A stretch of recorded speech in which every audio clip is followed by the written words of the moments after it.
The man had been locked inside the car for 1 full day and 1 full night. He tried every possible way but could not get out. Just as he was about to die from the heat, the owner called. It turned out the car had been stolen 28 times before, and this was the 29th time. So the owner had replaced the windows with bulletproof glass, soundproof and impossible to see through.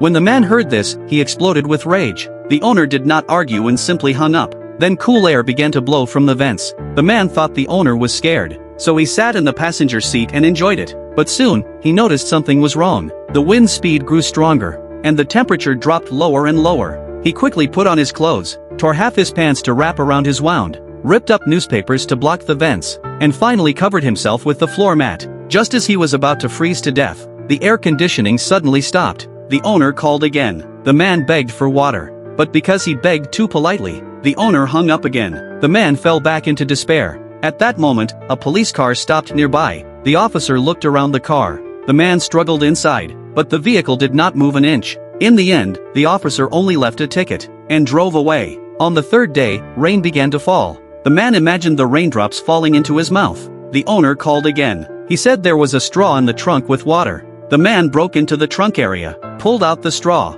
and filled a soda bottle. But there was less than half a bottle of blue liquid. He no longer cared what it was, and drank it in one gulp. Still, liquid alone was not enough for hunger. So he tore a page from the car manual, crumpled it into a ball, and swallowed it. It scratched his throat, so he followed with another sip of his craft brew. Suddenly, another thief came to pick the lock. The man grew anxious watching his clumsy hands, but soon a neighbor spotted him and slammed him to the ground. By midnight, hunger was unbearable. The man finally reached for the ants, lifted them slowly, and placed them into his mouth. After eating, boredom set in. He began pressing the start button, again and again. To his shock, the car actually started.